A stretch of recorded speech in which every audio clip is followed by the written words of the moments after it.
Out here picking tomatoes. It's about 8:30 at night, and so far I've picked probably 30 Norwood Minors. You can see they're all well ripe, and there are some in there that have a little splitting that I'm gonna get rid of. But you know, there are others that'll probably be ready tomorrow. But there's also a bunch of Veronas in here that I'm gonna try to get.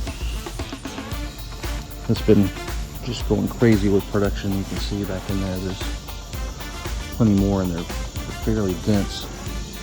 It's still bowing down on the trellising system and coming out this side, making it actually kind of difficult to mow on this side. But you know, it's been amazing how many tomatoes that I've actually been able to harvest. Here's a nice Brad's Atomic Grape. You can see when that bronze kind of look that they get when they're ripe.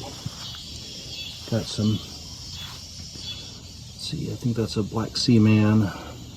It's getting closer. And up here you still have tons of tomatoes getting ready. There's a pretty good sized one. I need to go back and reattach because some of these have actually broken their strings. They've gotten so heavy, they've broken on their strings on the trellis, and you can see that one's one of them there. And so the other thing that's happened, and probably has contributed to that, is my wonderful tomato loving dogs have gotten in on the other side of the fence. Let me take that out here. I have the ladder up because I have to use it to reattach those, but that Midnight Snack snapped it and I've reattached it. But getting back to the dogs, they've been going through there. I've tried to put stakes up, but they actually chewed the stake down and broke it, and you can see where they've trampled this set of peppers, and they've been getting back there and going in and getting all the, you know, the low tomatoes. You can see on this side there's a nice ripe one over there. I think I'll have to get it from that side though, if I can see it. There's another one hidden up in there. But you know, and then, you know, cherry tomato land, I mean, there are just so many, I just don't even know what to do, because you reach in, you grab one that's been split and it's all bad and kind of nasty. So, and then the sunflowers have seen their best days. There's still tons of flowers on there, but they're starting to fall over, so I'll probably at some point trim those back and I may try to save the seeds. You know, these were just a packet of mixed sunflower seeds, so you know, if they're cross-pollinated, it's no big deal to me. But that might give a little more light to the, you know, the coneflowers and the Shasta daisies here to allow them to survive. And that poor oregano is looking kind of scraggly.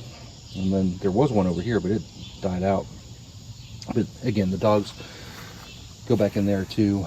They haven't gotten through the fence back there, but it's just at a point where, you know, whatever's back there gets trampled. I think this coneflower might survive. You know, I'm not sure. Yeah, it's kind of sad, but. And then these over here, of course, we've got more Veronas here, and those are a little smaller because they're in a pot, but they, you know, they still look and taste pretty good. And the peppers are pretty wilty. It's been 94 degrees today, and so I need to bring out the water hose and water those guys, which I'll do tonight as well. It's going to be a brief little update. Hopefully I'll share some pictures of the final harvest bucket a little bit later on.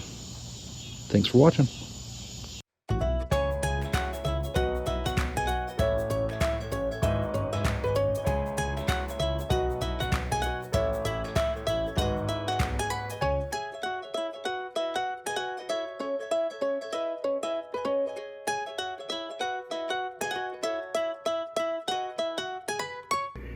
All right, so here's the final tomato tally, and you'll see there's some kind of monster Dr. Wychees. That one, that one, that one, and that one are all Dr. Wychees. This one, I believe, is a solar flare.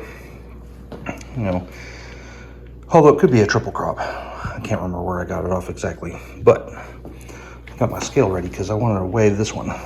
My biggest tomato so far is 1 pound 6 ounces, and this one is 1 pound 4 ounces. So pretty close. I mean, this one actually I feel like looks bigger than that one, but either way, I've had a great productive harvest this year. Here we are again. It's August 2nd, and I've been picking some more tomatoes, mostly the Norwood Minors and Veronas. So far, this is what I've gotten. That is quite a few. Also a few peppers in there. But I just saw these and I thought I would bring it along. That, I believe, is a triple crop. It's the first one of those I've had in a little while.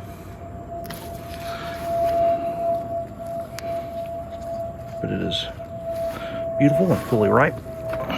And let's see, there's other ones up in there, but I think I can, well, I think I can leave those just because I have so many tomatoes in the house right now. So I'll let those get a little further done. But look at this right here.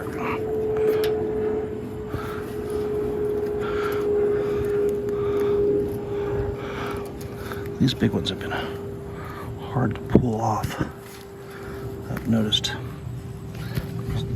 because they want to pull the whole vine off like that.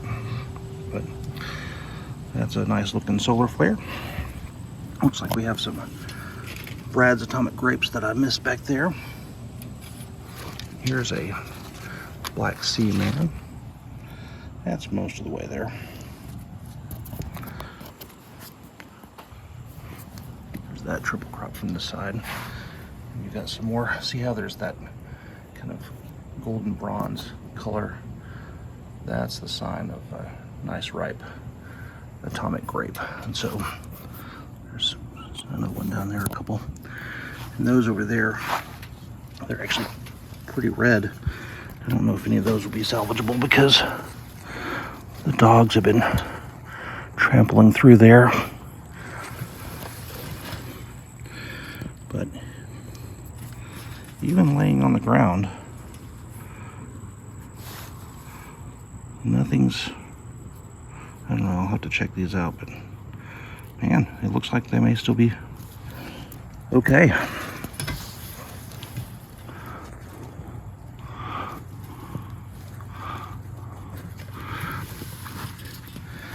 Yet again, I'm continually surprised at the Brad's Atomic Grape. That tomato is undoubtedly my favorite tasting tomato this year. I've never eaten anything quite like it. It is very productive, delicious, makes great salsa, makes great caprese salad.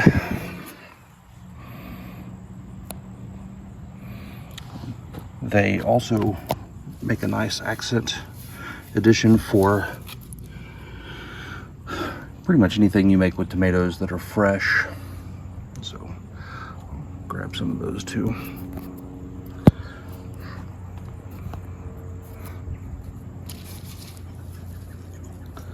Because the color, the green color looks so good with a red tomato. Can you see that olive? And these things, I mean, it's shocking how sweet they are. Honestly, I mean, I don't know another word that applies. And here's this one that was laying on the ground. I'm gonna throw that in there because there's a very good chance that'll ripen and be salvageable before it's all said and done.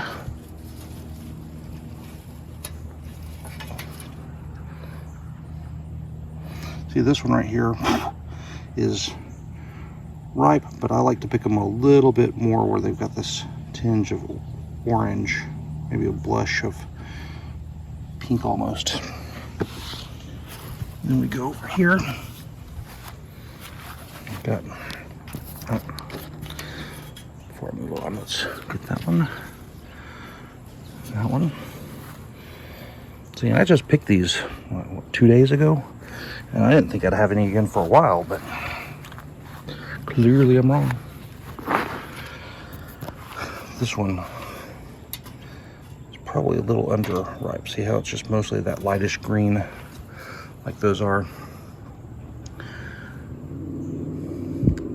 It's on the plant. It's very obvious when they're ready.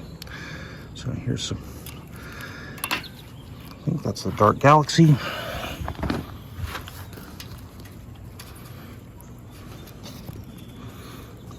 These are hard. Dang, it does not want to come off. But they're beautiful tomatoes. I mean, look at that. It's got a nice spotted pattern, nice and red, and they're pretty tasty. They taste like a kind of standard red beefsteak, but they got these stripes and the spots. I thought they were supposed to have some dark shoulders, and they have not, but I guess I'll just have to forgive them. They have been a little prone to blossom end rot, which is not my favorite thing to see.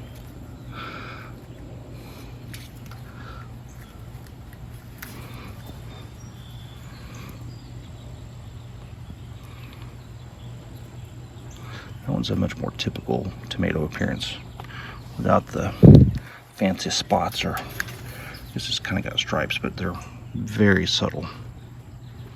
See, there's some spots, but not like some of the other ones. I mean, some of them have just been like a picture of beauty. These San Marzanos continue to produce well. I've been a little surprised in that two things. Number one,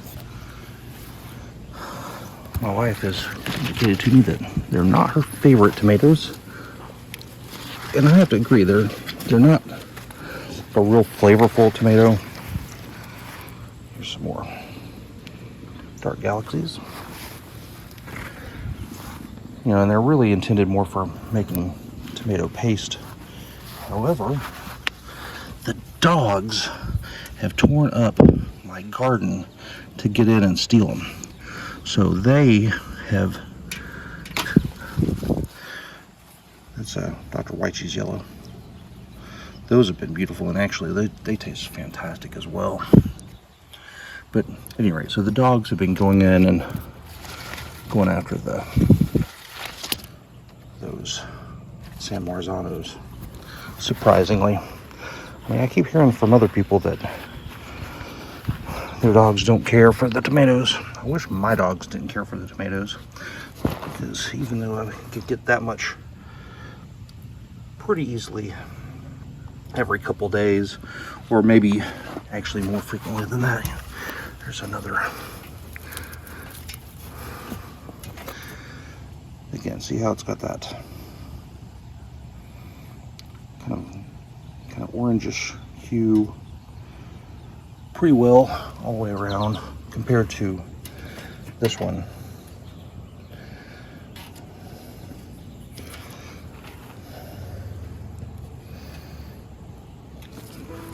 And those, you can kind of see the more intense yellow color. All right, well, I'll keep this one a short one today.